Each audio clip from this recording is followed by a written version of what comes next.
गुरु के सुमिरन मात्र से नासत विघ्न अनंत ताते सर्वारंभ में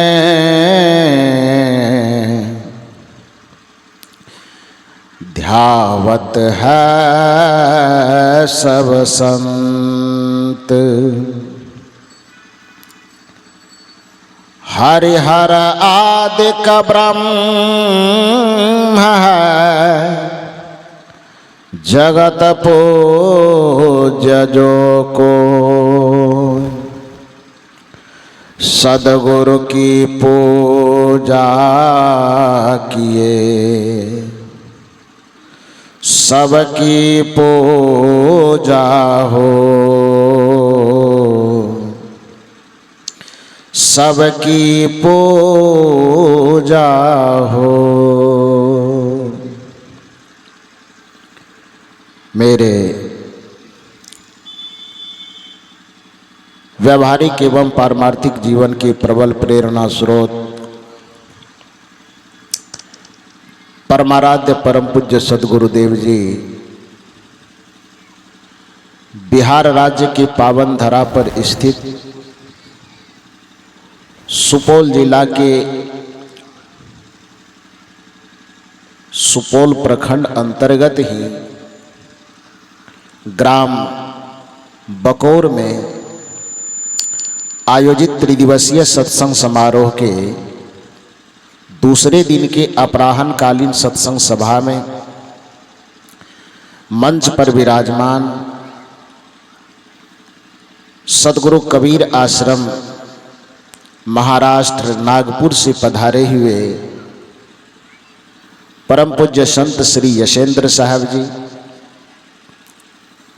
सद्गुरु कबीर आश्रम हरियाणा से पधारे हुए परम श्रद्धेय श्री गुलशन साहब जी,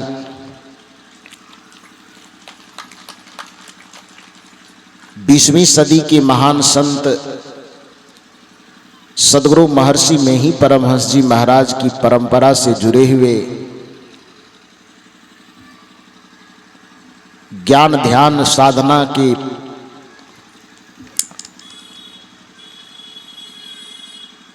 चरित्र को अपने जीवन में समायोजित करने वाले बड़े ही सरल स्वभाव के ओजस्वी वक्ता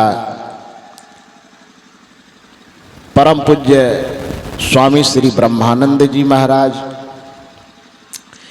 एवं विभिन्न स्थानों से पधारे हुए पूज्य संत गुरुजन,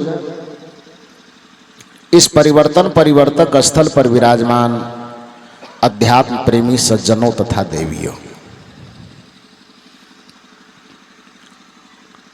अभी इस मंच के माध्यम से बहुत देर से आप लोग स्तुति प्रार्थना के उपरांत कुछ भजन और कुछ विचार को श्रवण किए,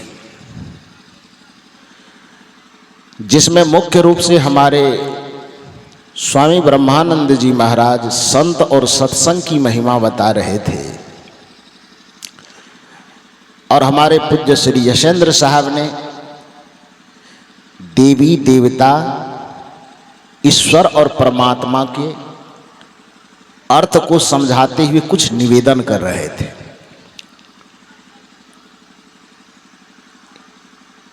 इन्हीं सब बातों को आधार बनाते हुए थोड़ी देर मैं भी आपके बीच में कुछ निवेदन करूंगा। वस्तुतः पूरे भारतीय संस्कृति मुख्य रूप से 2 परंपराओं में बटा हुआ है। एक परंपरा जिसे हम संत परंपरा कहते हैं और दूसरी परंपरा जिसे हम पंडित की परंपरा कहते हैं। इसको साहित्यिक भाषा में कहें तो एक को हम ब्राह्मण परंपरा कहते हैं और दूसरे को हम श्रमण परंपरा कहते हैं।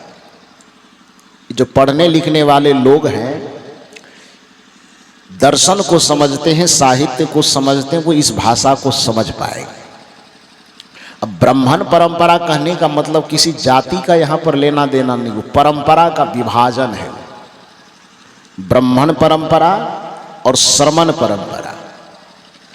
ब्राह्मण परंपरा को ही दूसरी भाषा में पंडितों की परंपरा कही जाती है, और श्रमण परंपरा को ही दूसरी भाषा में संतों की परंपरा कही जाती है। पंडितों की परंपरा में आत्मा, परमात्मा, ईश्वर, देवी देवता, पूजा पाठ वो अलग विधा से होता है। पंडितों की परंपरा के अनुसार जो पूजा पाठ इत्यादि होता है उसको धार्मिक परंपरा कहा जाता है। और संतों की दृष्टि में, श्रमण परंपरा की दृष्टि में ईश्वर, परमात्मा, देवी और देवता की गणना जो होती है वह गणना आध्यात्मिक परंपरा के अनुसार होती है। ध्यान दीजिए शब्द पर, धार्मिक परंपरा और आध्यात्मिक परंपरा।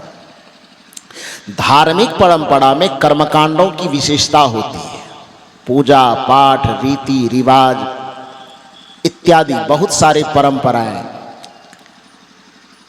उसमें स्थूल चीजों की ज्यादा जरूरत पड़ती है। लेकिन संतों ने जो ईश्वर का मार्ग बताया, संतों ने जो ईश्वर की पूजा की विधि बताई, संतों ने जो परमात्मा के अनुसंधान का रास्ता तैयार किया, वह रास्ता धार्मिक रास्ता नहीं है, वह आध्यात्मिक रास्ता है। धार्मिक रास्ता आपको बाहर की ओर ले जाता है और आध्यात्मिक रास्ता आपको भीतर की ओर ले जाता है। चेतना की शक्ति तो प्रत्येक मनुष्य के पास एक ही है। वह चेतना की शक्ति से चाहे तो अपने मन इंद्रियों को बाहर भटकने दे, अथवा अपनी चेतना की शक्ति को ध्यान के माध्यम से सिमट करके उसे बहिर्मुखी से अंतर्मुखी कर ले। कबीर साहब की भाषा में कहें तो सुमिरन सुरत लगाए के मुखते कछु न बोल, अब बाहर के पट बंद कर अंदर के पट खोल। तो संतों का जो मार्ग है वो आध्यात्मिक मार्ग है, आंतरिक मार्ग है। पंडितों का जो मार्ग है वो बहिर्मुखी मार्ग है, बाहर का मार्ग है। बाहर की भी आवश्यकता, भक्ति जब आप करते हैं तो उस भक्ति में निश्चित है कि बाहर में जो आपके मान्यता के अनुसार देवी देवता पूजा पाठ कहते हैं करते हैं आप, भक्ति के प्रारंभिक अवस्था में उसकी भी जरूरत पड़ती है। ऐसा नहीं कि वो सब बेकार है, निरर्थक है, उसकी भी आवश्यकता है। किंतु दुर्भाग्य तब हो जाता है जब आप जीवन भर उस बाहर के पूजा पाठ और कर्मकांडों में ही अटके रह जाते हैं। बाहर में जब तक अटके रहेंगे तब तक आप उस परमात्मा के असली स्वरूप को न तो समझ पाएंगे न उसमें स्थित हो पाएंगे। इसको समझने के लिए एक उदाहरण मैं कहता हूँ। क्योंकि आज कुछ लोग जब मुझसे मिलने के लिए गए तो कल के प्रवचन को सुन करके कुछ लोग प्रभावित भी थे और कुछ लोग उसमें से कुछ बातों से नाराजगी भी व्यक्त कर रहे थे कि ये नहीं बोलना था इसे। हालांकि बातचीत होने के बाद फिर वो कहे कि नहीं ठीक ही कहे, समझने में थोड़ा सा अंतर हो गया। लेकिन उस बातचीत के दरमियान में ये पता चला कि इस इलाके में रामचरितमानस का प्रचलन बहुत ज्यादा है। रामचरितमानस को लोग पढ़ने वाले, सुनने वाले, समझने वाले की संख्या ज्यादा है। तो इसलिए जो बात मैं आपको कह रहा हूं, एक बाहर का मार्ग, एक भीतर का मार्ग, तो कबीर साहब जैसे संत तो इसकी हिमायती है ही, बाबा महर्षि में ही भी इसकी हिमायती है। कल भी मैंने कहा था कि निज तन में खोज सज्जन, बाहर न खोजना, अपने ही घट में हरि है, अपने में खोजना।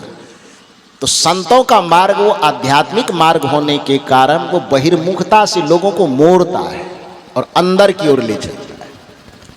अंदर की ओर यात्रा करवाने पर जो दिन रात बाहर में ही देवी देवता भगवान भगवती को खोजने और मानने वाले लोग हैं, उसको थोड़ी नाराजगी होती है। उनको लगता है कि ये संत महात्मा लोग भक्ति के खिलाफ तो नहीं करवा रहे हैं, ये संत महात्मा लोग देवी देवता को छोड़वा तो नहीं रहे हैं। वो छोड़वाते नहीं है, बल्कि आप ये कहें, इस बात को समझने की कोशिश करें कि आपके पास नाक है एक, और नाक की दो धार है। एक सांस को आप लेते हैं और दूसरा को आप क्या करते हैं, छोड़ते हैं।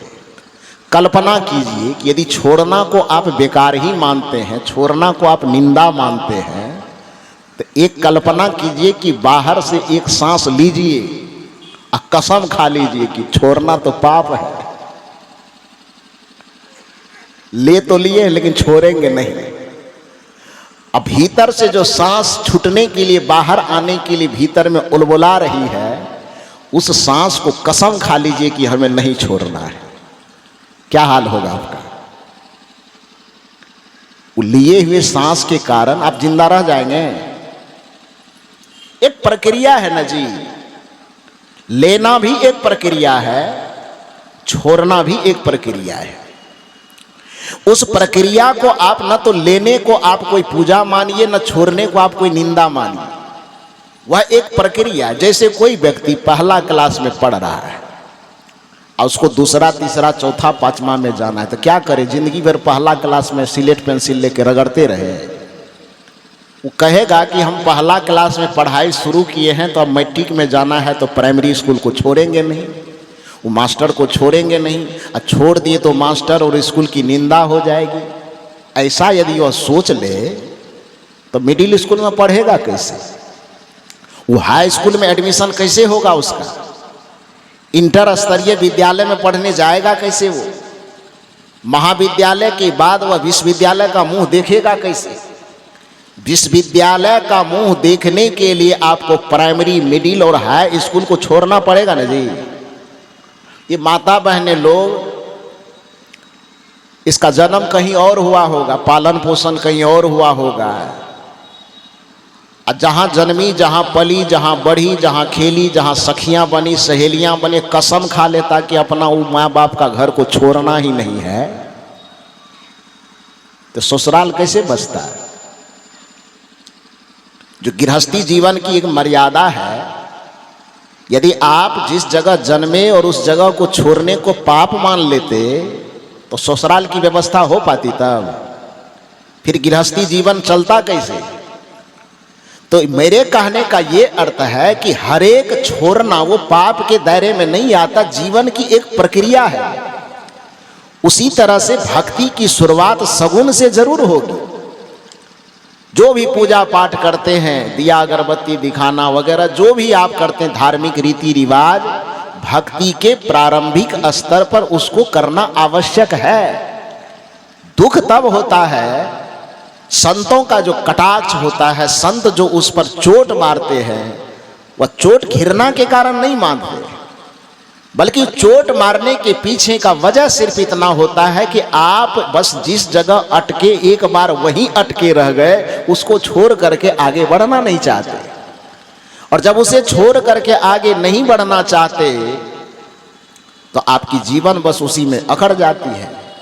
फिर जो आपके चेतना का विकास होना चाहिए, परमात्मा के असली स्वरूप तक पहुंचना चाहिए, भक्ति के असली अर्थ तक पहुंचना चाहिए, वहां तक आप पहुंच नहीं पाते। इसलिए उस संत गुरुजनों को आपके पूजा पाठ कर्मकांडों की आलोचना करनी पड़ती। कैसे? तो मैंने कहा कि मुझे जैसे पता चला कि रामचरितमानस को जानने मानने वाले लोग यहाँ पर कुछ ज़्यादा हैं, तो मैं रामचरितमानस के ही एक प्रसंग का निवेदन करूँगा, उसी से समझिए आप। कबीर साहब के माध्यम से समझाऊँ तो मैंने कहा पहले कल ही कि कुछ लोगों के दिमाग में लगता है कि बाहर भीतर ये सब कबीरपंथी लोग, निर्गुणपंथी लोग, ये अपना अलग अलग कोई तरीका चलाया है, ये भगवान के तरीका से, देवी देवता के तरीका से अलग हट करके। तो इसलिए जो बात मैं कहूँगा उस संतों के अनुसार तो कहूँगा ही, थोड़ा आप लोग के भगवान जिसको मानते हैं उसके विचारधारा के अनुसार ही बाहर को छोड़ करके भीतर आए बगैर भक्ति पूर्ण नहीं हो सकती है। उसके संबंध में उन्हीं कथा के माध्यम से थोड़ा मैं निवेदन करूँगा। रामचरितमानस यदि आप पढ़ते हैं तो उस रामचरितमानस के एक कथा प्रसंग को जरूर जानते होंगे। वह प्रसंग क्या है कि जिस समय श्री राम जी, ये श्री सीता जी का स्वयंवर होने वाला है और विश्वामित्र जी के साथ में राम जी और लक्ष्मण जी जनक जी के नगर में पहुंचते।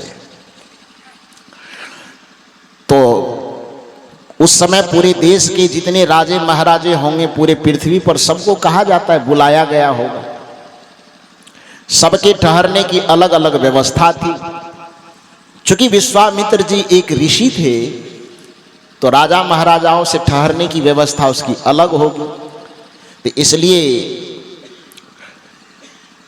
जनक जी के राज्य में जो वो मंदिर वाला फुलवारी था, उस फुलवारी में ही संतों की कोई कुटिया बनी होगी, उसी कुटिया में विश्वामित्र जी को रख दिए।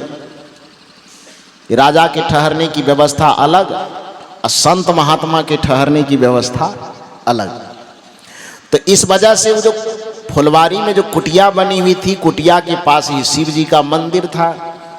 उसी मंदिर के प्रांगण में एक कुटिया में विश्वामित्र जी को निवास दे दिए।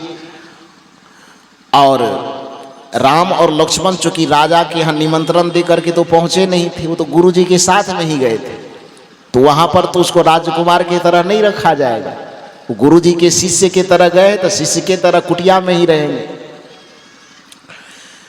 उस कथा प्रसंग में आगे क्या आती है कि अब सुबह 10 बजे 12 बजे जितना भी बजे हो वो स्वयंवर होने वाला है।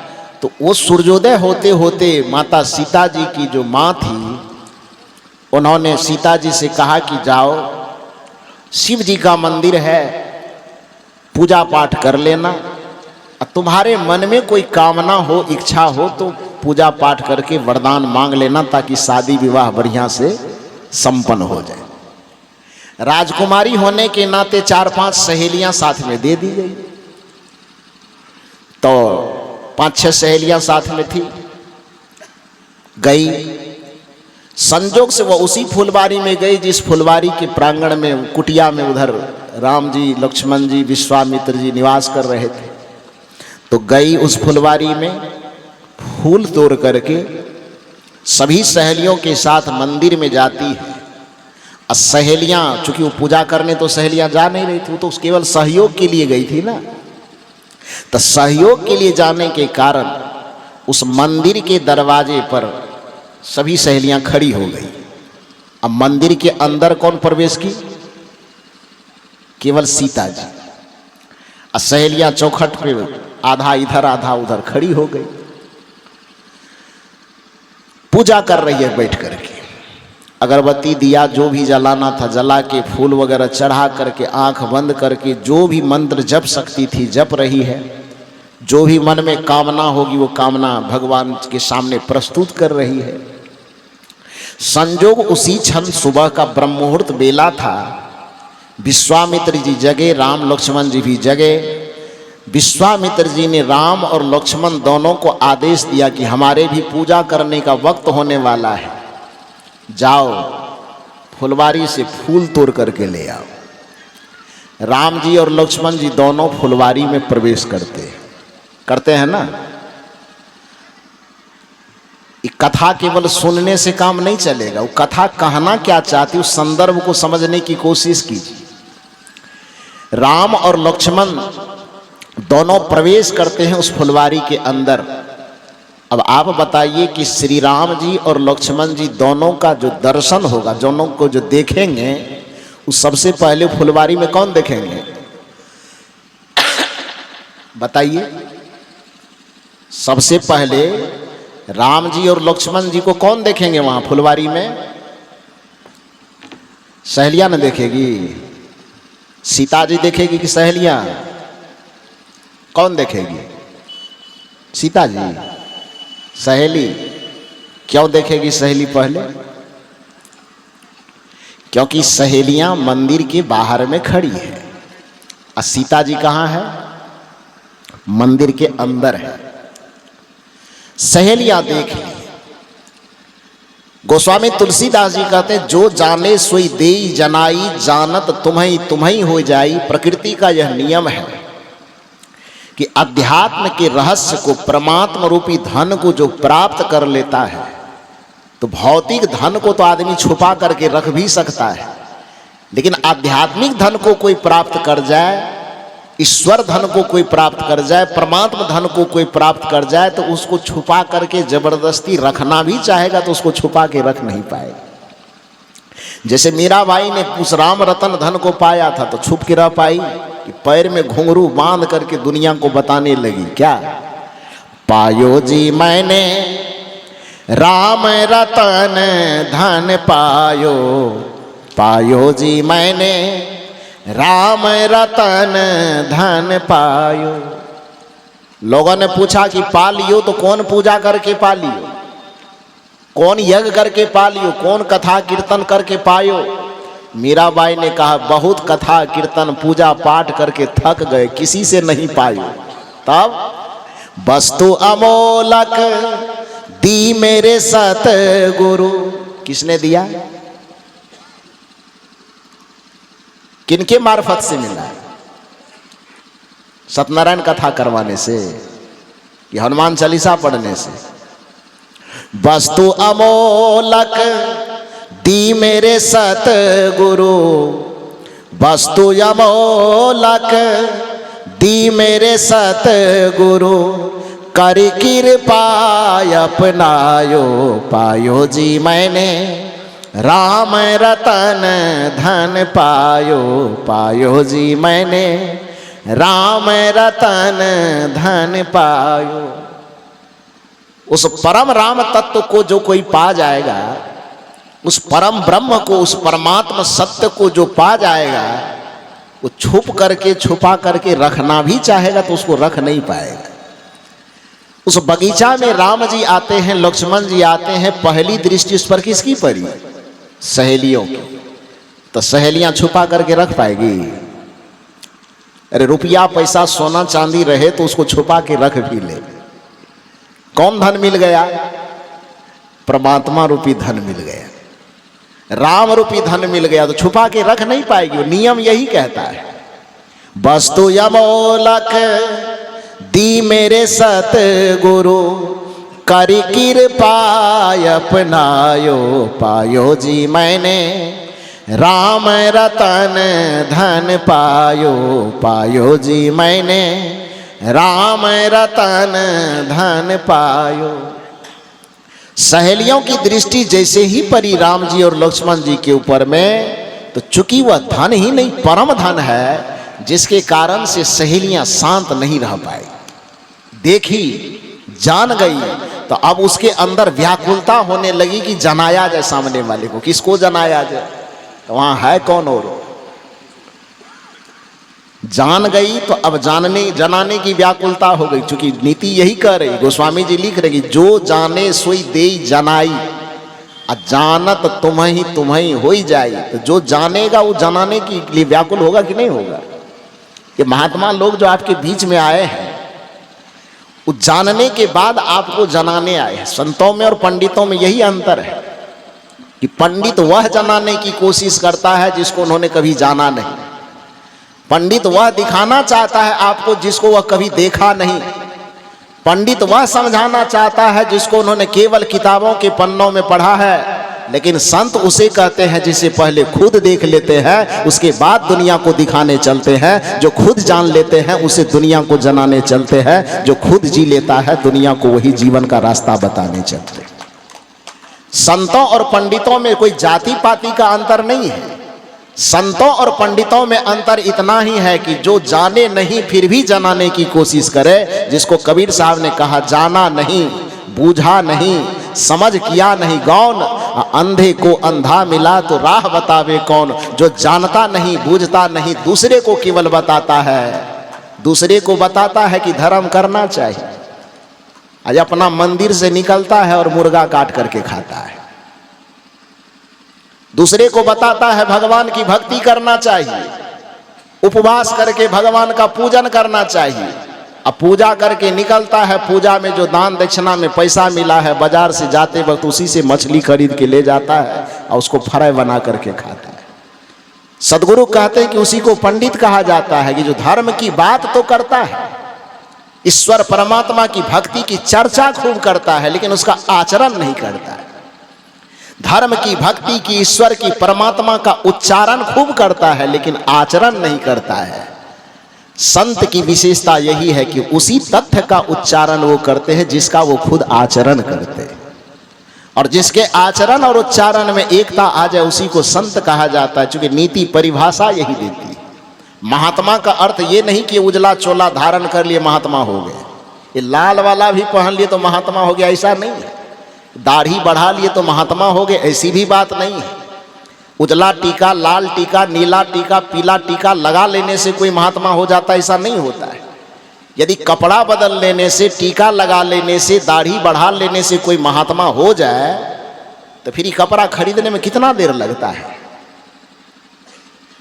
100, 200, 500 रुपए में जाके खरीद लाएंगे और 1 मिनट में धारण करेंगे, हो गए बड़का महात्मा। शरीर पर कपड़ा बदलने में भले ही 5 मिनट लगता हो, लेकिन अपने जीवन और चरित्र को बदलने में आदमी को पूरा जीवन लग जाता है। जो कपड़ा को बदले उसी को पंडित कहा जाता है, जो अपने चरित्र और स्वभाव को बदल करके महात्मा हो उसी को संत कहा जाता है। चाहे वह किसी भी वेश में हो, किसी भी रूप में हो, किसी भी देश में हो, उससे कोई फर्क नहीं पड़ता।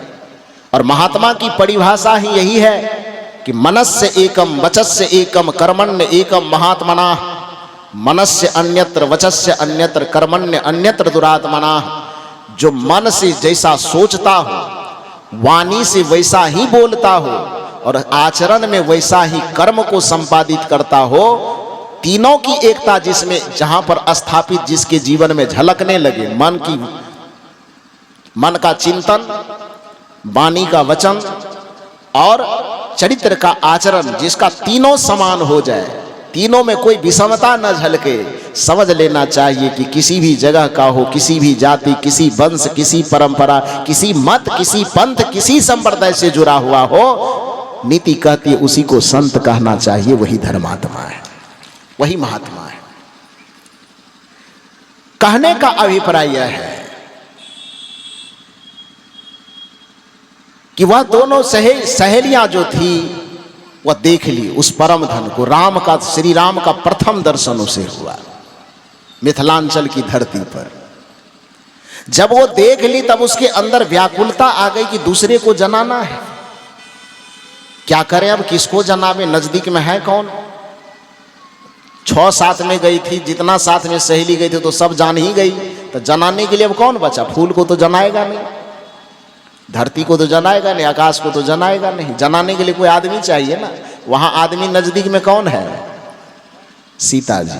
और सीता जी है कहां, मंदिर के अंदर। क्या कर रही है, पूजा। अब क्या किया जाएगा, दरवाजे पर जो 6 सहेलियां खड़ी है जो साथ में गई है, 2 हिस्से में बट गई। मैंने पहले कहा कि भारतीय संस्कृति 2 हिस्सों में बटी हुई, एक ब्राह्मण प्रकृति, एक संत की संस्कृति।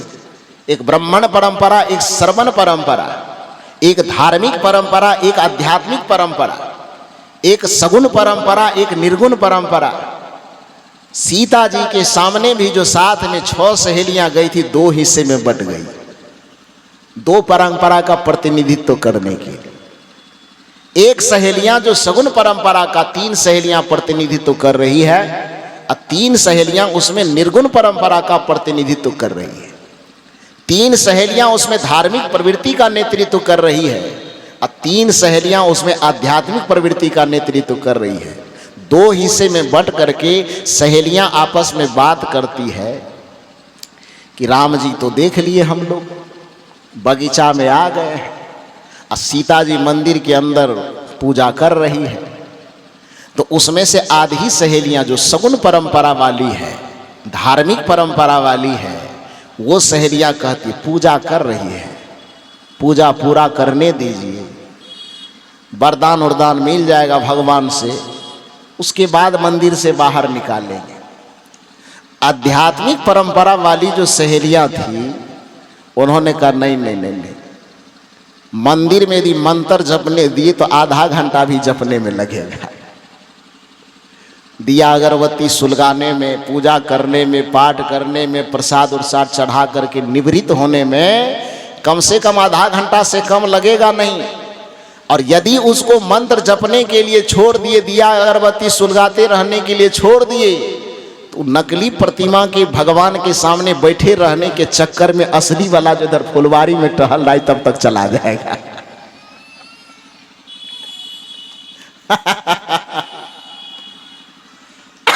वहां तो भगवान की प्रतिमा न है, यहां पर फुलवारी में डायरेक्ट परमात्मा है। निवेदन क्या किया जा रहा है?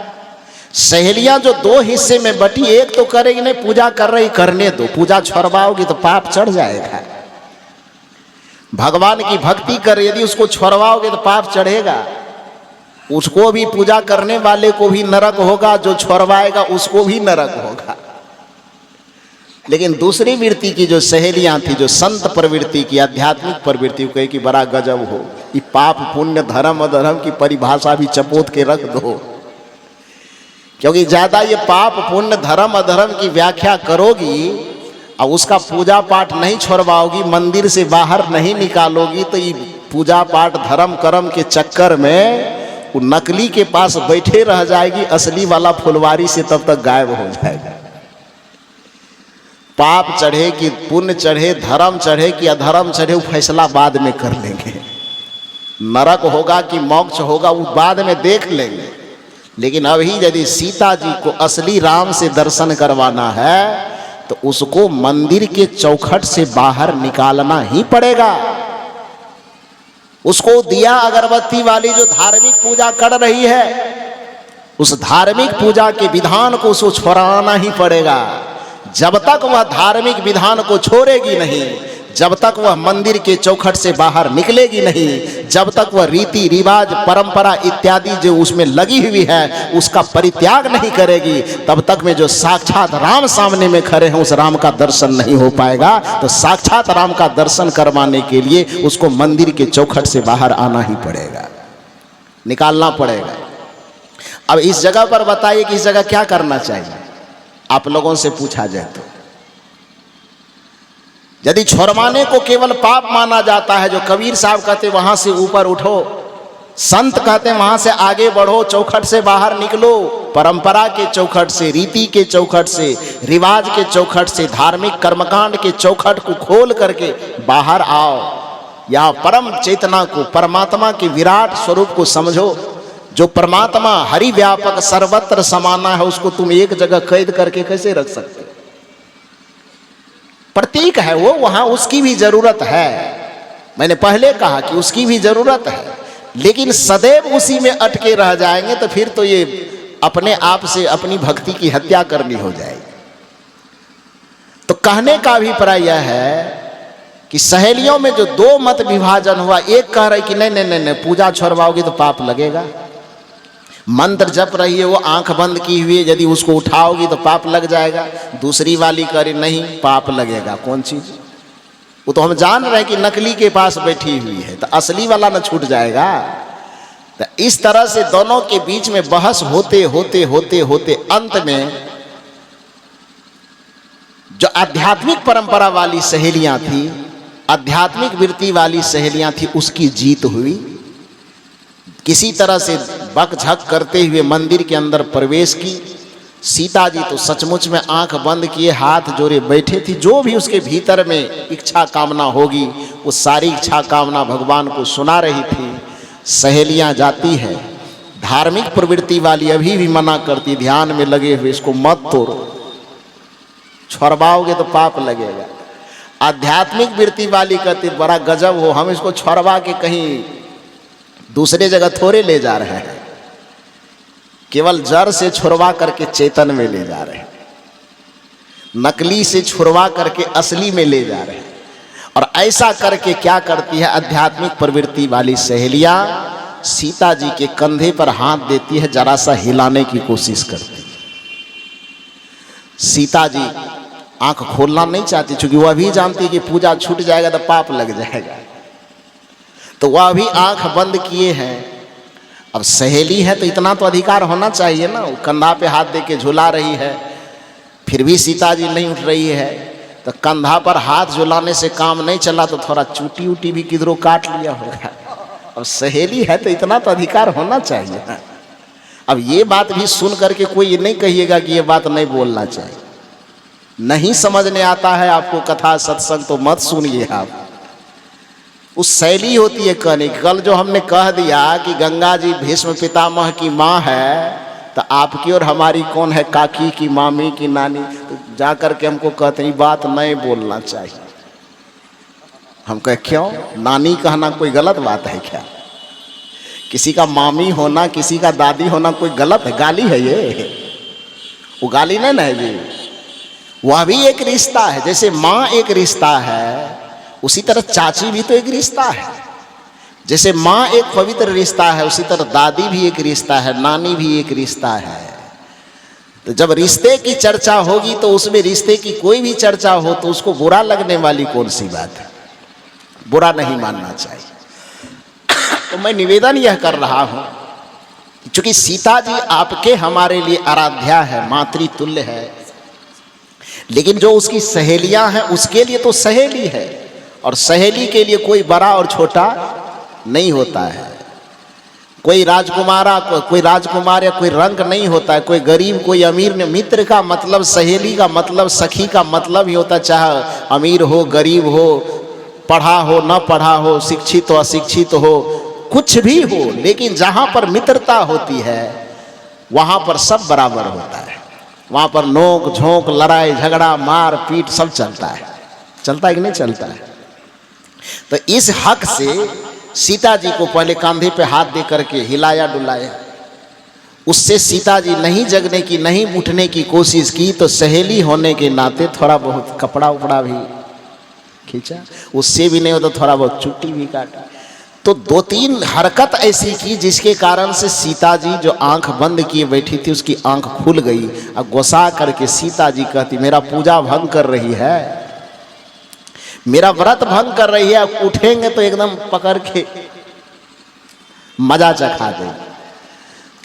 जो आध्यात्मिक प्रवृत्ति वाली सहेलियां थी उन्होंने कहा मजा चखा देना, जो भी मारना पीटना डांटना दंड देना हो दे लेना, उस सबको हम सहने के लिए तैयार है, लेकिन यह बात मैं बर्दाश्त करने के लिए तैयार न हूं कि नकली के चक्कर में असली वाला छूट जाए। इसलिए असली वाला से भेंट यदि करना है तो तुमको ये पूजा तत्काल छोड़ना ही पड़ेगा, इसको बंद करना ही पड़ेगा, तब वहां असली भगवान से भेंट होगी। और परिणाम क्या हुआ? किसी तरह से खींच करके सीता जी को सब पूजा पाठ व्रत इत्यादि जो कर रही थी सब छोड़वा करके और निकाल करके मंदिर के चौखट से क्या कर दिया? बाहर कर दिया। सहेलियों ने पाप किया? यही काम तो कबीर करना चाहते कि आपको चौखट से बाहर निकालना चाहते।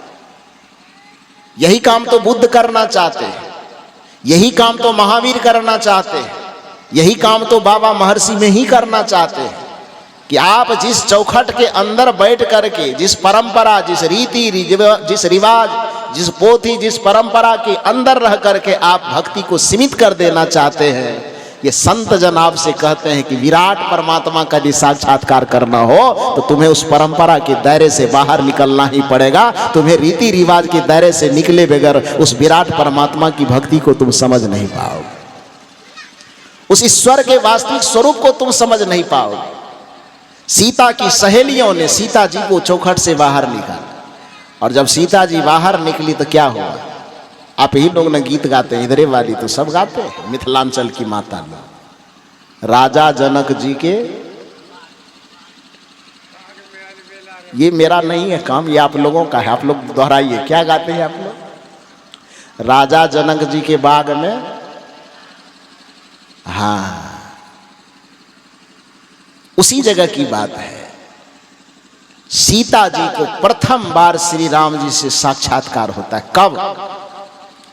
यदि वो मंदिर में पूजा करती रह जाती तब क्या होता? यदि वो हाथ जोड़े रह जाती, मंत्र जपते रह जाती, लड्डू चढ़ाते रह जाती, दिया जलाते रह जाती, अगरबत्ती जलाते रह जाती, सब कर्मकांड करते रह जाती, धार्मिक रीति रिवाज में उलझे रह जाती, तब क्या होता? राम जी से दर्शन होता कि नहीं होता? थोड़ा जोर से बोलिए ना। हम बोलेंगे तो कहिएगा तो कबीरपंथी है इसीलिए ऐसा बोलता है, तो हम क्यों बोले अकेले? आप बोलिए। मैंने पहले कहा कि कई जगह छोड़ना अपराध की श्रेणी में नहीं आता है, निंदा की श्रेणी में नहीं आता है। जैसे सांस लेना भी जीवन की एक वृत्ति है और भीतर में समाये हुए सांस को छोड़ना भी एक प्रकार से जीवन की प्रक्रिया है। वो दोनों को करना आवश्यक है। उसी प्रकार से भक्ति के प्रारंभिक पल में सगुण साकार को जीवन में धारण करना, सगुण भक्ति करना यह आवश्यक है। लेकिन उसी में अटके रह जाना ये जीवन की, ये भक्ति की, ये परमार्थिक जीवन की हत्या है। आत्महनन गति, जय गोस्वामी जी की भाषा में कहे तो आत्महत्या की श्रेणी में वो आएगा। इसलिए कबीर साहब ने डायरेक्ट सीधे ये नहीं कहा कि आप सगुण भक्ति मत करो, बल्कि कबीर साहब ने कहा कि थोरे थोरे थिर होहु भाई, अब बिन थंभे जस मंदिर थमाई।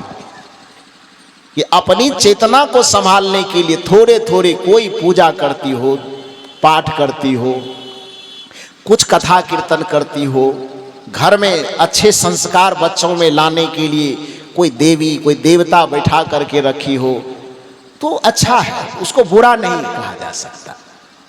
हम लोग भी आए तो एकाएक ये महात्मा थोड़े बन गए कि परिवार में वो सगुण भक्ति की परंपरा थी, सगुण भक्ति का माहौल था। बचपन में जगते थे, सवेरे माता पिता कहते जाओ नहा करके आओ, जाओ उस पे जल चढ़ाओ, ये करो वो करो, तुलसी जी में पानी डालो, ये करो।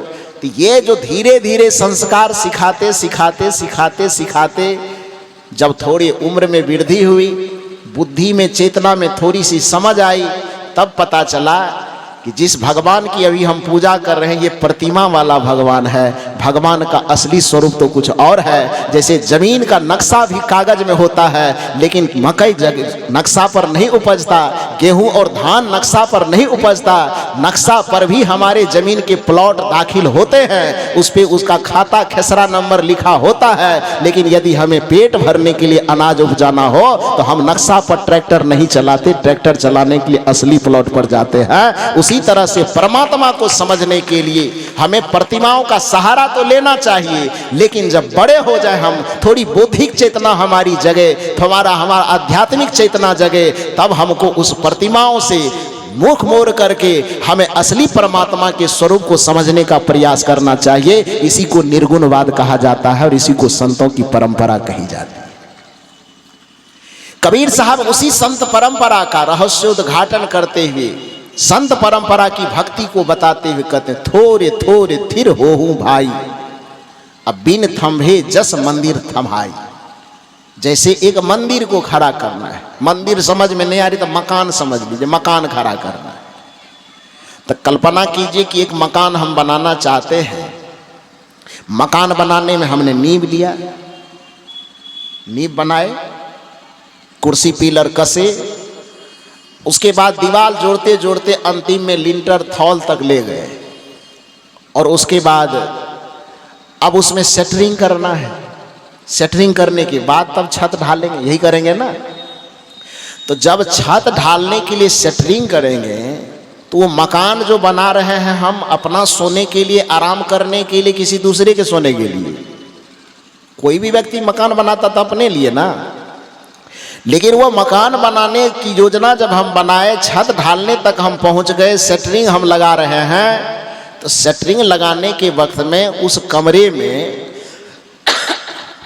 पहले हम अपना पलंग लगाते हैं कि एक एक बित्ता पर बांस के खूंटा। सेटरिंग लगाने के समय में उसमें अपना पलंग घुसाते हैं, फ्रिज, वॉशिंग मशीन रखते हैं पहले, तब क्या करते हैं, इधर से बोल रहे कूलर रखते हैं। क्या रखते हैं कूलर?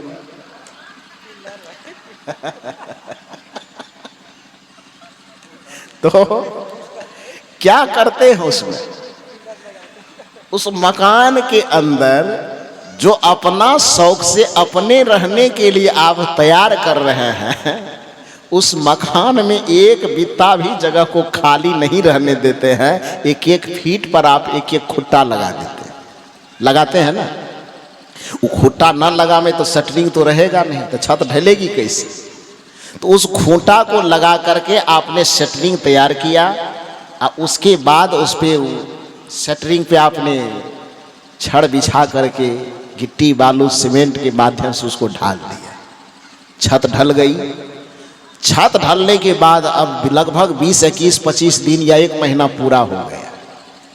अब आपको कहा जा रहा है कि भैया ऐसा है कि अब समय पूरा हो गया है, अब घर में रहना है तो जाके शटरिंग खोलिए।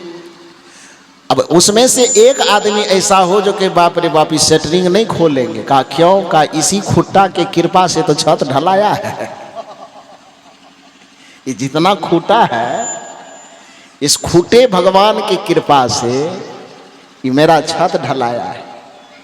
अब जिसके कृपा के बदौलत मेरा छत ढला गया है, अब इस खूंटा को यदि निकालेंगे, इसमें से हटाएंगे, तो ये तो खूंटा भगवान का अपमान हो जाएगा। जिनके कृपा से मेरा छत थम गया है, छत ढल गया है, मेरा धर्म होता है कि उसको निकालना नहीं है, बस उसको घर में रख करके हनुमान चालीसा का पाठ करना है, पाभर पाभर लड्डू प्रत्येक खूंटा के पास चढ़ाना है। यदि ऐसा आपकी सोच है तो आप बताइए कि आपका मकान बनाना सार्थक होगा? इधर वाले बोलो। अरे मकान हम बनाए हैं उस खूंटा को रहने के लिए नहीं ना बनाए हैं। खूंटा तो केवल सहारा था ना जी, कि थोड़ी देर के लिए उसको हमने सहारा बनाया कि सहारा नहीं लेंगे खूंटा का तो छत ढलेगी कैसे। तो छत को ढालने के लिए हमने खूंटा का सहारा लिया। इसलिए छत जब ढल गई, छत जब पक गई, तो अब उस खूंटा के प्रति कोई मोह ममता न करते हुए, कोई आग्रह दुराग्रह न करते हुए, प्रेम से वृंदावन बिहारी लाल की जय का नारा लगाइए और सब खूंटा को एक एक करके क्या कीजिए, निकाल दीजिए। खूंटा जब तक नहीं निकलेगा तब तक वो अवकाश नहीं आएगा जिसमें आप पलंग लगा करके विश्राम कर सके। तब तक वो स्पेस नहीं बचेगा कि इधर पिलर कूलर लगाएंगे, कि इधर फ्रिज लगाएंगे, कि इधर ये लगाएंगे, कि इधर लाइटिंग की व्यवस्था करेंगे, कि इधर दीवार चमकाएंगे, कि पुट्टी करेंगे। घर में रहने का सुख यदि भोगना है तो लिंटर के वो शटरिंग के वक्त में लगाए गए हर एक खूंटे को आपको घर से निकालना ही पड़ेगा। उसी प्रकार से उस मकान के छत से कबीर साहब उदाहरण दे रहे हैं। देखिए कितना बढ़िया कि थोड़े थोड़े थिर होहूं भाई, अब बिन थंभे जस मंदिर थमाई।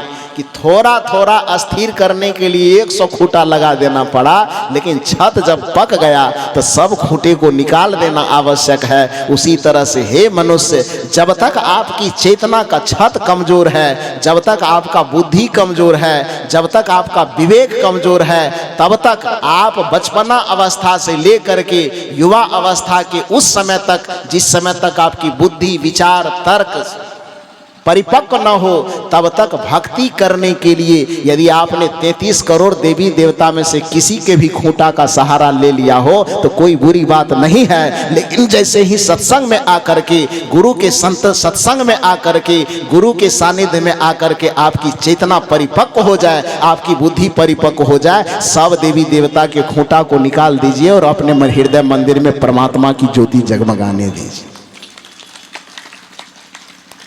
ये भक्ति का एक तरीका है, लेकिन इस तरीका को न जान पाने के कारण लोगों ने कबीर साहब जैसे संतों पर सीधा इल्जाम लगा दिए। तो भक्ति के विरोधी है, ये पूजा के विरोधी है, ये पाठ के विरोधी है। पूजा पाठ के विरोधी कैसे? छोड़िए मकान वाला उदाहरण थोड़ा समझ में न आवे तो एक और उदाहरण मैं देता हूं। कल्पना कीजिए कि आपके घर में एक बच्चे जन्म लिए। स्वाभाविक है कि जन्म से ही कोई दौड़ने तो लगता नहीं है। बच्चा जन्म लिया, 6 महीना, साल भर, 2 साल का हुआ, किसी तरह धीरे धीरे धरती पर लुढ़क रहा है, गुड़क रहा है। अब आपके मन में लालसा हो रही है कि बच्चा अब 2-3 साल का हो गया, इसको चलना चाहिए। अपने से वो तो चल नहीं सकता। आप बाजार गए, लकड़ी अथवा रबड़ का एक गाड़ी खरीद लाए कि बच्चा इस गाड़ी के सहारे से धीरे धीरे चलेगा एक कदम।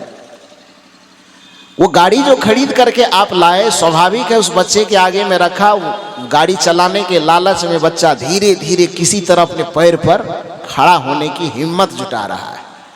हिम्मत जुटा करके उसके बाद क्या किया तो एक दिन खड़ा हो गया, गाड़ी को पकड़ा, एक एक कदम धीरे धीरे चल रहा है। तो यह दृश्य देख करके माता पिता और परिवार वाले को अच्छा लगेगा कि नहीं लगेगा? लगेगा ना। राजा दशरथ जी को भी प्रिय लगा था, तब न भजन है, ठुमुक चलत रामचंद्र बाजत पग पैजनिया, ठुमुक ठुमुक के चल रहा है। तो हर एक माँ बाप के लिए उसका बच्चा राम कृष्ण से कम थोड़े होता है। प्रत्येक माँ बाप के लिए उसका बच्चा भगवान के तुल्य ही होता है।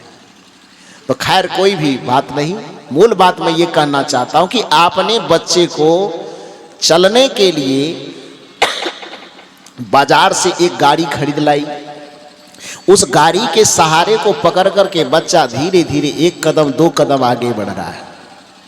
इस दृश्य को आप देख करके प्रसन्न होंगे, खुश होंगे कि नाराज होंगे? खुश होंगे ना, अच्छा लगेगा ना। 1 साल तक चल रहा है, अच्छा लगेगा। 2 साल तक उसी तरह से चल रहा तो भी अच्छा लगेगा। लेकिन कल्पना कीजिए कि अब वह बच्चा 10 से 12 साल का हो गया, अब फिर भी उस गाड़ी के सहारे बगैर न तो वो खड़ा हो पाता है न एक कदम चल पाता है। अब वह दृश्य आपको सुख देगा कि दुख देगा? क्या करेगा? वह दृश्य जो आप देख रही कि 12 वर्ष लगभग हो जाने के बावजूद भी वह बच्चा न तो अपने पैर की ताकत से खड़ा हो पा रहा है और न अपने पैर की ताकत से चल पा रहा है। अब वह दृश्य देख करके माता पिता और परिवार वाले को खुशी होगी कि दुख होगा? बोलिए निधर से, दुख होगा ना। क्यों दुख हो रहा है? वो गाड़ी तो ला करके आप ही दिए थे ना। तो ला करके इसलिए नहीं न दिए थे कि जिंदगी भर उसी को पकड़ के चलता रहे, तब ला करके आपने दिया था सिर्फ इसलिए कि जब तक उसके अपने पैर में ताकत ना आ जाए, जब तक अपने पैर की ताकत से वो चलना ना सीख ले, तब तक ये गाड़ी का सहारा पकड़ ले तो कोई बुरी बात नहीं है। लेकिन एक समय जब उसके पैर में ताकत आ जाए, तब भी यदि वो गाड़ी को पकड़े रहे तो ये माता पिता और परिवार के लिए खुशी की बात नहीं हो सकती। ठीक उसी प्रकार से कबीर साहब जैसे संत कहना चाहते हैं कि जैसे स्थूल रूप से जन्म ले और स्थूल रूप से चलने दौड़ने के लिए जैसे एक गाड़ी को सहारे के रूप में पकड़ाया जाता है, लेकिन एक समय और अवस्था आने के बाद उस सहारा को छोड़ देना चाहिए, उसी तरह से हे मनुष्य, भक्ति की चेतना को ताकत देने के लिए भक्ति का जो विभिन्न अवलंब पकड़ाया जाता है, सगुन का जो विभिन्न अवलंब पकड़ाया जाता है, उसको पकड़ते पकड़ते चलो जरूर, लेकिन एक समय जिस समय तुम्हारी चेतना जवान हो जाए, तुम्हारे पैर में ताकत आ जाए, तुम्हारे बुद्धि में ताकत आ जाए, तुम्हारे विचार और विवेक में ताकत आ जाए, तुम्हारे साधना संयम और चरित्र में ताकत आ जाए, तो फिर जो वो भक्ति के सगुन गाड़ी का सहारा पकड़े हो, गाड़ी को छोड़ करके आगे किनारे कर दो और तुम अपने पैर पर अपनी चेतना पर खड़े हो जाओ। इसी को निर्गुण भक्ति कहा जाता है, इसी को निराकार भक्ति कहा जाता है। सदगुरु कबीर साहब ने यही बताया, इसलिए उन्होंने कहा कि सरगुण की सेवा करो। जहां जरूरत है, जहां आवश्यकता है, तो वहां सगुण भक्ति करो, इसमें कोई बुरी बात नहीं है। सरगुण की सेवा करो, लेकिन इतना ध्यान रहे कि वहीं केवल अटकना नहीं है, निर्गुण का कर ध्यान। थोड़े दिन के बाद सरगुण निर्गुण से परे तहां हमारा ध्यान, उससे भी आगे बढ़ो, आगे बढ़ते जाओ, आगे बढ़ते जाओ। कुछ लोगों को लगता है कि निर्गुण विचारधारा की बात केवल कबीर साहब ने किया है, लेकिन आप समझने की कोशिश कीजिए कि दुनिया के जितने भी महापुरुष हुए हैं, किसी न किसी रूप में सगुण और निर्गुण दोनों की चर्चा करते हैं। जिस गोस्वामी तुलसीदास जी महाराज को परम सगुणवादी माना जाता है, वह गोस्वामी तुलसीदास जी भी आरंभ में सगुण की चर्चा तो करते हैं, लेकिन अंत में जाते जाते निर्गुण तक पहुंचा देते। कैसे? जब उनसे पूछा गया कि आप किस राम की आराधना करते हैं, प्रारंभिक अवस्था में गोस्वामी तुलसीदास जी ने कहा, मंगल भावनाय मंगल हारी द्रवहु सुदशरथ अजिर बिहारी। गोस्वामी जी ने कहा कि मैं उसी राम की उपासना करता हूं। मंगल भवन अमंगल हारी, जो मंगल का भवन हो, शुभ का भवन हो, अच्छा का भवन हो, सुख का भवन हो।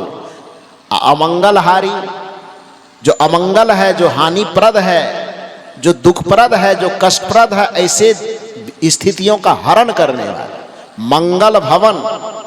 अमंगलहारी रहते कहाँ हैं? तो द्रवहु सुदशरथ, दशरथ जी के ऊपर द्रवित होकर के अजीर बिहारी। अजीर माने क्या होता है? अजीर मतलब जानते हैं? अजीर का मतलब अंगना होता है, जिसको हम लोग घर का अंगना कहते हैं ना। तो आंगन को ही अवधी भाषा में अजीर कहा जाता है। गोस्वामी तुलसीदास जी कहते हैं कि मैं उस राम की उपासना करता हूं जो मंगल का भवन है, अमंगल का हरण करने वाले हैं, और राजा दशरथ जी के ऊपर द्रवित होकर के उसके आंगन में विचर रहे हैं, उसके आंगन में खेल रहे हैं। उस भगवान की मैं भक्ति करता हूं। ये सगुण भक्ति हुआ ये। लेकिन सगुण भक्ति करते करते करते करते करते भक्ति के शिखर तक पहुंचा। तो भक्ति के परमार्थिक स्वरूप में पूछा गया उनसे कि राम के व्यवहारिक स्वरूप में तो आपने बता दिया कि दरबहु सो दशरथ अजीर बिहारी, राम का परमार्थिक स्वरूप भी कुछ है? धार्मिक प्रवृत्ति में तो ये काम चल जाएगा कि दरबहु सो दशरथ अजीर बिहारी। आध्यात्मिक परंपरा का भी कुछ विवेचन है? गोस्वामी जी ने कहा है। कहा क्या? राम ब्रह्म परमारथ रूपा। ध्यान से सुनिए, राम का जो ब्रह्म स्वरूप है, राम का जो परमार्थिक स्वरूप है, व्यवहारिक स्वरूप है द्रवहु सो दशरथ अजीर बिहारी, लेकिन पारमार्थिक स्वरूप क्या है? ये कबीर साहब नहीं कह रहे हैं, गोस्वामी तुलसीदास जी को ही कहना पड़ रहा है। राम ब्रह्म परमारथ रूपा। राम का जो ब्रह्म रूप है, आध्यात्मिक रूप है, परमार्थ स्वरूप है, वह कैसा है? तो अविगत अलख अनादि अनूपा। वह अविगत है। अविगत का मतलब, विगत का मतलब जानना होता है। उसमें संस्कृत साहित्य का और निषेधात्मक उपसर्ग जोड़ दिया गया है। संस्कृत व्याकरण में जब भी किसी शब्द के साथ में और निषेधात्मक उपसर्ग को जोड़ा जाता है तो उसका अर्थ होता है कि जो चीज है उसके उल्टा अर्थ को प्रकट कर। जैसे भय का मतलब डर होता है, और उस भय में अ जोड़ दीजिए तो शब्द क्या बन जाएगा? मेरा नाम ले लीजिए ना। हाँ, इसी बहाने लीजिए। तो भय का मतलब डर, उसमें अ उपसर्ग जोड़ देंगे तो शब्द क्या बन जाएगा? अब है। उसका अर्थ क्या हो जाएगा? निडर, माने नहीं डरने वाला। मर माने मरने योग्य, और उसमें अ शब्द जोड़ देंगे, शब्द बन जाएगा अमर। उसका अर्थ क्या हो जाएगा? उल्टा हो जाएगा ना, नहीं मरने वाला। मृत मरने योग्य, अ जोड़ देंगे, अमृत शब्द बन जाएगा, नहीं मरने योग्य। तो संस्कृत व्याकरण में अ उपसर्ग एक ऐसा उपसर्ग है जब किसी शब्द के साथ जुड़ता है तो उसके सीधे अर्थ को क्या करता है? उल्टा देता है। गोस्वामी तुलसीदास जी ने श्री राम जी के पारमार्थिक स्वरूप की चर्चा करते हुए जितने सारे शब्द बताए उसमें अनिषेधात्मक उपसर्ग को जोड़ते चले। क्या जोड़ा? राम ब्रह्म परमारथ रूपा। ध्यान दीजिए, अविगत, विगत में अ जोड़ा हुआ है। अविगत, अलख, लख में अ जोड़ा हुआ है। अनादि, अन आदि, अन उपसर्ग जुड़ा हुआ है। अनुपा, उपमा माने उपमा उदाहरण देने योग्य, अन उपमा माने अनूप, जिसका उदाहरण न दिया जा सके। तो सारे उपसर्ग निषेधात्मक उपसर्ग जोड़ा हुआ है। राम ब्रह्म परमारथ रूपा, अविगत अलख अनादि अनूपा। इस शब्द का अर्थ क्या करेंगे? राम का जो पारमार्थिक स्वरूप है, व्यवहारिक स्वरूप तो बता दिया कि दशरथ के आंगन में खेल रहा है, लेकिन पारमार्थिक स्वरूप की चर्चा किया तो कहा कि राम ब्रह्म परमार्थ रूपा। उसका रूप है कैसा? तो अविगत, जो मन और इंद्रियों से जानने में नहीं आता है। अलख, लख मन देखना, अलख मन नहीं देखना, जो स्थूल दृष्टि से दिखाई नहीं देता है, जो स्थूल दृष्टि से दिखाई नहीं देता है, उसको सगुण कहिएगा कि निर्गुण कहिएगा? थोड़ा जोर से बोलिए ना, क्या कहिएगा? कहते तो गोस्वामी जी निर्गुण मानवे नहीं करता है। तो राम ब्रह्म परमार्थ रूपा अविगत, जो मन और इंद्रियों के द्वारा, बुद्धियों के द्वारा जानने में नहीं आता है। अलख, जो स्थूल दृष्टि से देखने में नहीं आता है। अनादि, जिसका न आदि है न जिसका अंत है, जो सदैव था, सदैव है और सदैव रहेगा, जिसको शाश्वत और सनातन कहते हैं, उसी आत्मा रूपी रमैया राम को परमार्थिक स्वरूप में पहुंचा देने पर परमात्मा कहा जाता है। वही राम का परमार्थिक रूप है, ये गोस्वामी तुलसीदास जी कहते हैं। राम ब्रह्म परमार्थ रूपा अविगत अलख अनादि अनूपा।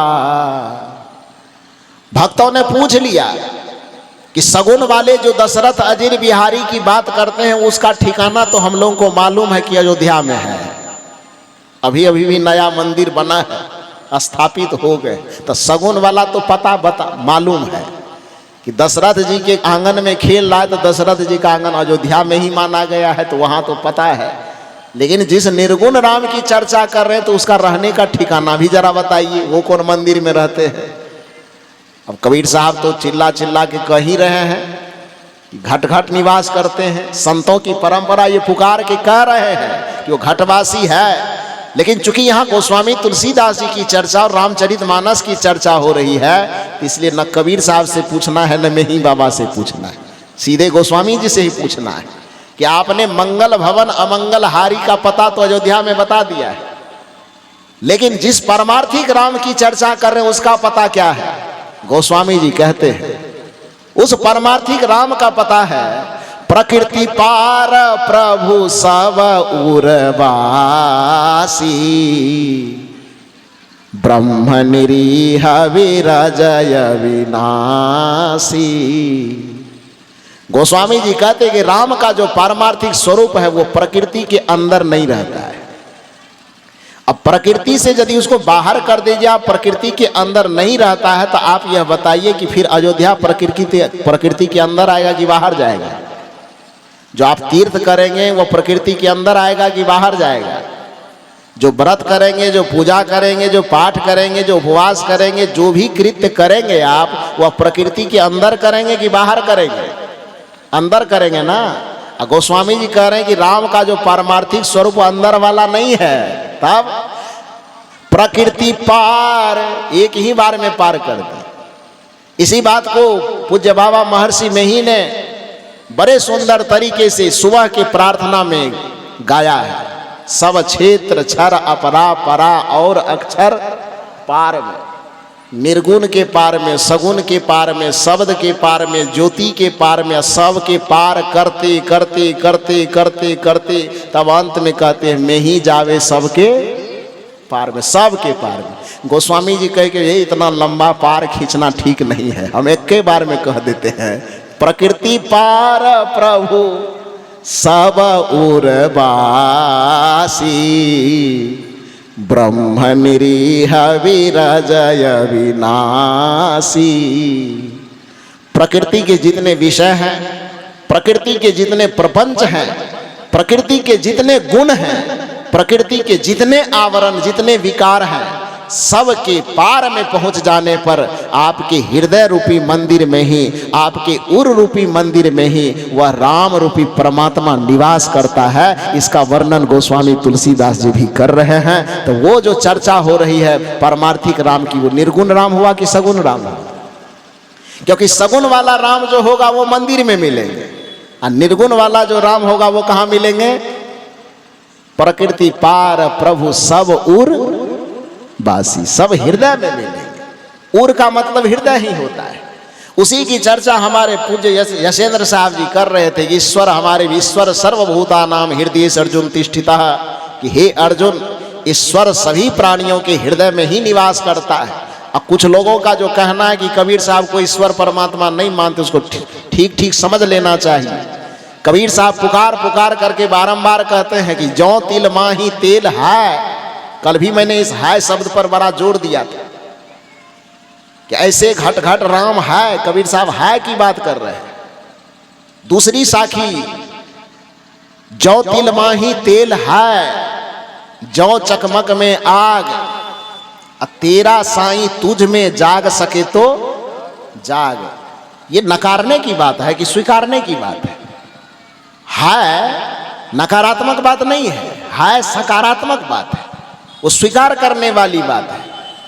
कबीर साहब कहते हैं कि जैसे तिल के अंदर तेल समाया हुआ है, जैसे चकमक के अंदर ही अग्नि समाया हुआ है, जैसे दूध के अंदर ही घी समाया हुआ है, ठीक उसी प्रकार से हे मानव, तुम्हारा परमात्मा, तुम्हारा ईश्वर भी तुमसे बाहर नहीं, तुम्हारे अंदर में ही समाया हुआ है। जैसे दूध को मथने पर घी की प्राप्ति होती है, जैसे फूलों को निचोड़ने पर सुगंध की प्राप्ति होती है, जैसे चकमक को रगड़ने पर अग्नि की प्राप्ति होती है, उसी तरह से तुम गुरु के शरण में आकर के युक्ति और विधि को जान करके जब ध्यान साधना को करोगे तो सारे ध्यान साधना की अंतिम परिणति में तुम्हारे हृदय रूपी मंदिर में ही परमात्मा की ज्योति जगमगाएगी और उसी से तुम्हें राम तत्व का साक्षात्कार होगा, उसी से ब्रह्म तत्व का साक्षात्कार होगा, उसी से परम तत्व परमात्म तत्व का साक्षात्कार होगा, उसी से ईश्वर स्वरूप का साक्षात्कार होगा। तो भक्ति का अंतिम प्रारूप जो है वह बाहर में नहीं अंदर में है। मैंने निवेदन किया, समय कितना हो, मैंने निवेदन किया आपसे कि इस भारतीय संस्कृति में दो प्रकार की मुख्य परंपरा है। एक परंपरा पंडितों की, दूसरी परंपरा संतों की, जिसको साहित्यिक भाषा में हम ब्राह्मण परंपरा और श्रमण परंपरा कहते हैं। ब्राह्मण परंपरा के विधि विधान को हम धार्मिक परंपरा के अंदर गिनते हैं और संतों के भक्ति के विधान को हम आध्यात्मिक परंपरा के अंदर गिनते हैं। धार्मिक परंपरा हमें बहिर्मुख बनाती है और आध्यात्मिक परंपरा हमें अंतर्मुखी बनाती है। हम जब सत्संग में आते हैं तो यहाँ आध्यात्मिक चर्चा कर, यही कारण है कि धार्मिक परंपरा के विधि विधान में गणेश जी को देवताओं का अग्रपूज्य माना जाता है, लेकिन जहाँ पर आध्यात्मिक परंपरा से कोई भक्ति की शुरुआत होती है तो आध्यात्मिक परंपरा में कोई देवी देवता प्रथम पूज्य नहीं होता है, वहाँ पर संत और गुरु प्रथम पूज्य होते हैं। यही कारण है कि नवधा भक्ति के प्रसंग में श्री राम और माता सबरी जब आमने सामने होते हैं तो आमने सामने होने पर माता सबरी सीधे श्री राम जी से पूछ लेते हैं कि भक्ति के शुरुआत करें तो गणेश जी से करें कि सत्यनारायण जी से करें। राम जी ने कहा नहीं, भक्ति की शुरुआत यदि करनी है तो प्रथम भगति संतन करी संगा, दूसर रति मम कथा प्रसंगा। भक्ति की शुरुआत कहाँ से करनी है? श्री राम जी ने बताया कि आध्यात्मिक भक्ति यदि करना आरंभ करोगे तो वहाँ गणेश जी की वंदना करने की आवश्यकता नहीं है, वहाँ संत की वंदना करो, संत से शुरुआत हो। आध्यात्मिक भक्ति होने के कारण ही हनुमान जी की भक्ति की शुरुआत की गई। तो किस तरह से की गई? हालांकि हम लोग तो जबरदस्ती हनुमान जी को भगवान देवी देवता की श्रेणी में खड़ा कर देते, लेकिन असल में हनुमान देवता की श्रेणी में नहीं आते, हनुमान जी संत की श्रेणी में आते। कैसे? उसको भी मैं रामचरितमानस के एक प्रसंग से ही समझा सकता हूं। आप कैसे? आप जानते हैं कि विभीषण जी राम जी की पूजा करते थे कि नहीं? लंका में राम जी की पूजा करते थे ना, लेकिन पूजा करते थे तो एकदम खुल्लम खुल्ला करते थे कि राजा तर में छुप करके। गली में किसी तरह छुप छाप करके भक्ति करते थे कि पूरा दिखा करके? आए, थोड़ा जोर से बोलिए ना। छुप करके न करते थे। क्यों करते थे? क्योंकि रावण का डर था, जान जाएगा, देख लेगा तो मारेगा तलवार, सीधे गर्दन का फुटबॉल बना देगा। भगवान बचाने के लिए वहां नहीं आएंगे, ये विभीषण को पता था। इसलिए वो भगवान का नाम भी लेता था, भगवान के नाम का जप भी करता था, माला भी जपता था, फिर भी उसके दिल और दिमाग से भय गया नहीं था, डर खत्म नहीं हुआ था, चिंता खत्म नहीं हुई थी, परेशानी खत्म नहीं हुई थी। इसका मतलब यह हुआ कि भगवान का अकेले भगवान का नाम लेने से भी, भगवान का नाम लेकर के भजन करने से भी चिंता, भय और परेशानी नहीं जाएगी। तब फिर चिंता गई कैसे? भगवान की भक्ति तो कर रहे थे वो पहले से, भगवान का नाम तो जप रहे थे वो पहले से, लेकिन चिंता अभी भी थी मौजूद, परेशानी अभी भी थी दिमाग पर हावी।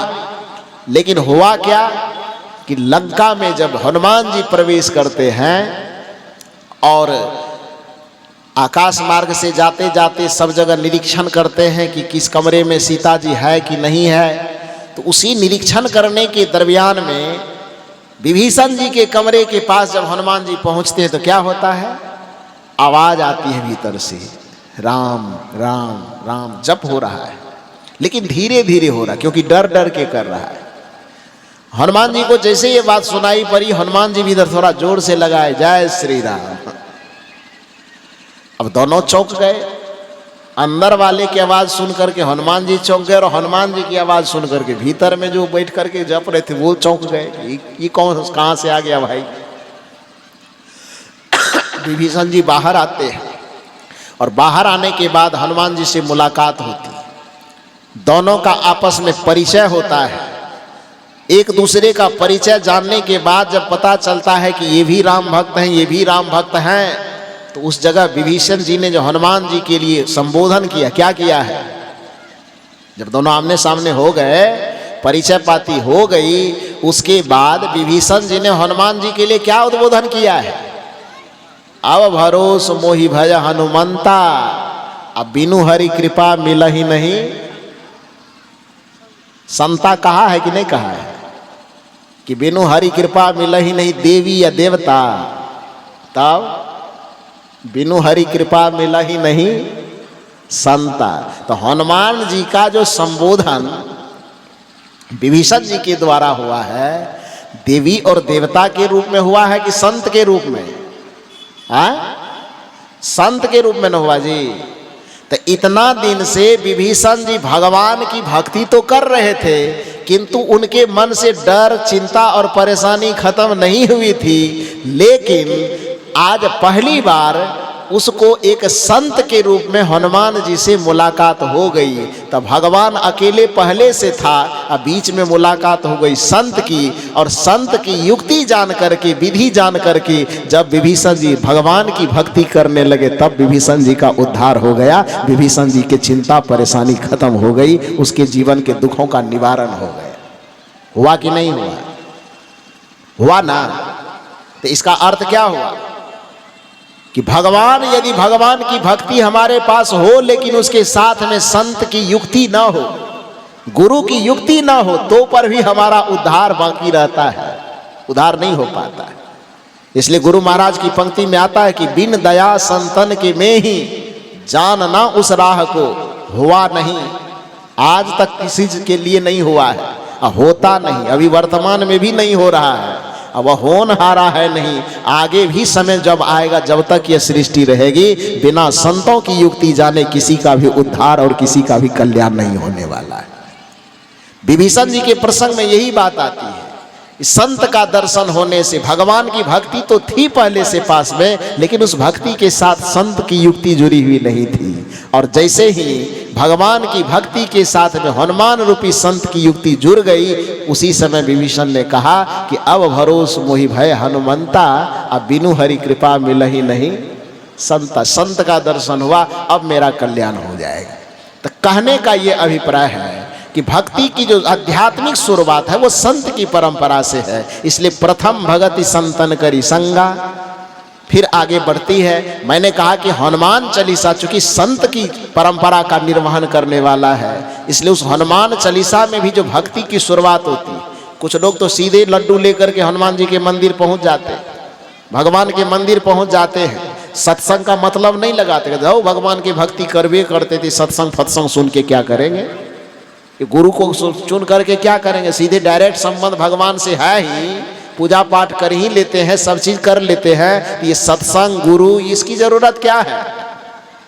लेकिन उस व्यक्ति को समझना चाहिए कि हनुमान जी ने कहा, एक भक्त पहुंच गया हनुमान जी के मंदिर कि आपके शरण में आए हैं, आपकी पूजा प्रत्येक शनिवार मंगलवार लड्डू चढ़ा करके कर लेते हैं, आप कृपा कीजिए, आप अष्ट सिद्धि नवनिधि के दाता हैं, सारे रिद्धि सिद्धि आप मुझे दे दीजिए। हनुमान जी ने कहा, मेरे मंदिर आने से पहले सीताराम साहब ने जो सत्संग किया वो पंडाल में गए थे कि नहीं गए थे? ब्रह्मानंद बाबा से मुलाकात हुई थी कि नहीं हुई थी? उसके बगल में अभय साहब बैठे थे, यशेंद्र साहब बैठे थे, गुलशन साहब बैठे थे, मुलाकात करके आए।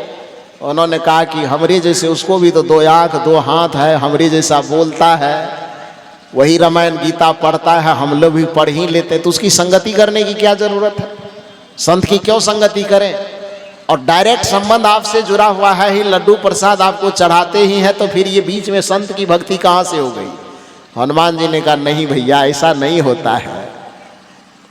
मेरी भक्ति करना चाहते हो, मेरे मार्ग में आगे बढ़ना चाहते हो, तो संत सत्संग की अवहेलना करके नहीं बढ़ पाओगे। मैं रिद्धि सिद्धि दे नहीं पाऊंगा। कहा कैसे, ये पहले क्यों नहीं बताए? हनुमान जी ने कहा कि ये बात तो मैं युगों युगों से चिल्ला रहा हूं, लेकिन तू विचार नहीं कर रहा है।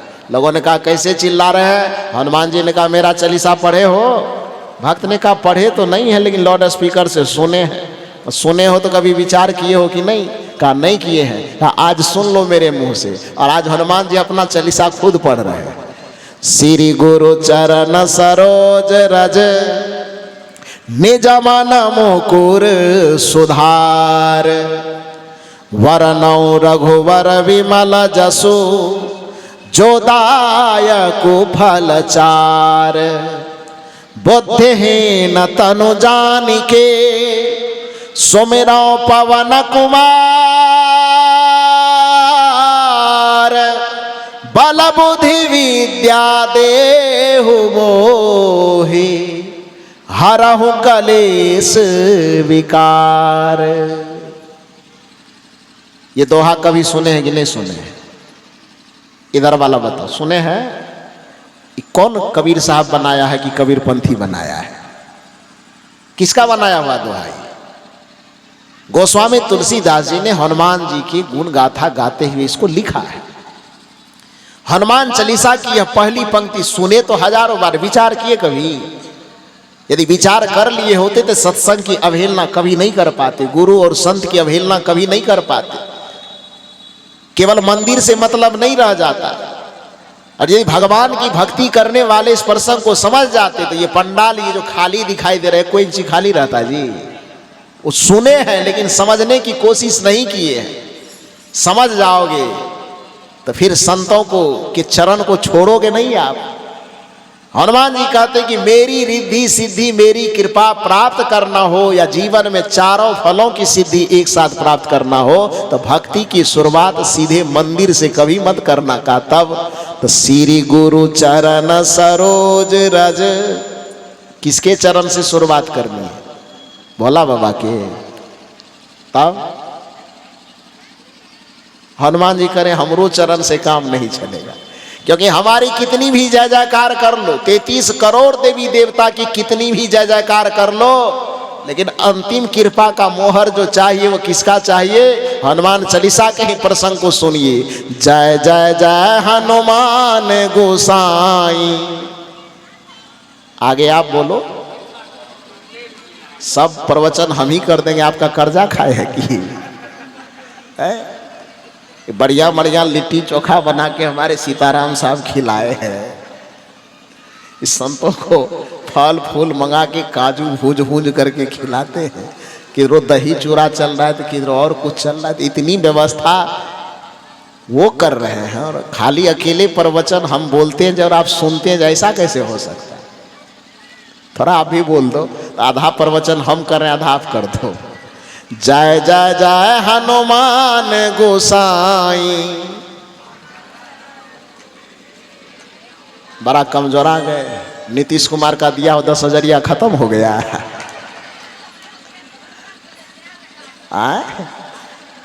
पैसा की गर्मी तो बड़का बड़का ठंडी को पार कर जाता है।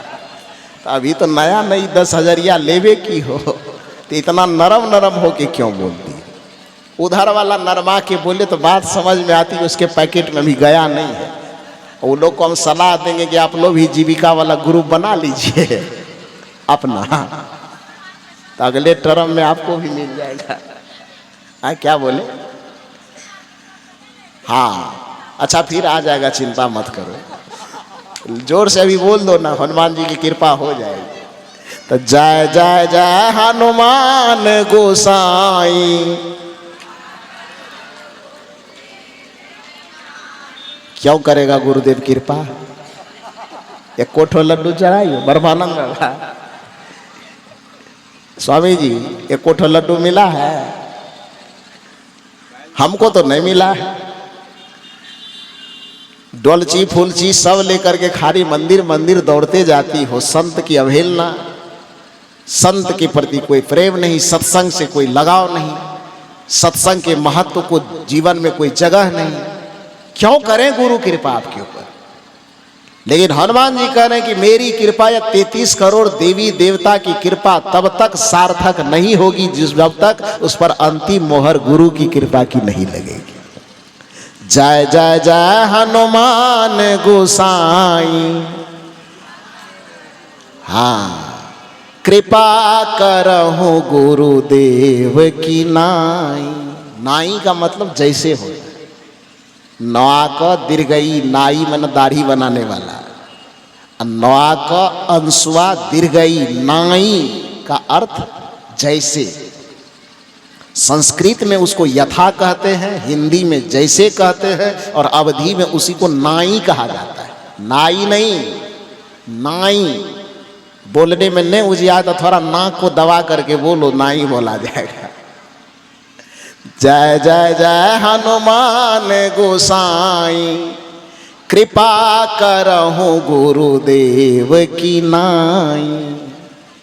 हे हनुमान जी, आपके मंदिर में आकर के हम जय जयकार तो आपकी कर रहे हैं, लेकिन आप भगवत कृपा तो करना ही करना, लेकिन अंतिम में आप मेरे ऊपर गुरुदेव की तरह कृपा करना। तो जब देवी देवताओं की आराधना करने के बावजूद भी कृपा अंत में गुरु वाला ही चाहिए, आखिरी मोहर। तो सामान चाहिए गुरुदेव वाला या दुकान चाहिए खाली मंदिर वाला है? दुकानों गुरुदेव वाला चाहिए कि नहीं? इसलिए भक्ति की शुरुआत मंदिर और पूजा पाठ से केवल नहीं चलेगा। श्री गुरु चरण सरोज रज, कहाँ से शुरुआत करना है? श्री गुरुदेव के चरण से शुरुआत करना है, सत्संग से शुरुआत करना है। राम जी के अनुसार कहें तो प्रथम भगति संतन करी संगा, संतों की संगति से शुरुआत करना है। तो आज जो इस मंच के माध्यम से दो संदर्भ रखा गया, एक तरफ हमारे पूज्य श्री ब्रह्मानंद बाबा बैठे हैं, दूसरी तरफ हमारे पूज्य श्री यशेंद्र बाबा बैठे हैं। इसने सत्संग और संत की महिमा से प्रसंग की शुरुआत की और ईश्वर तक पहुंचाया। दोनों हमको बीच में बैठाए हैं, तो हमारी जिम्मेदारी होती है कि आधा इधर से भी लेना है, आधा इधर से भी लेना है। तो सत्संग और संत की महिमा के साथ यदि हम चलेंगे तो ईश्वर की भक्ति के वास्तविक स्वरूप तक हम पहुंचेंगे। अन्यथा भक्ति के नाम पर ये खेल कूद करते हुए बच्चा जैसे गुरवा गुड़िया से खेलता है, मिट्टी के भात, मिट्टी के दाल, मिट्टी के सब्जी बनाता। खेले हैं ना कभी कि नहीं खेले?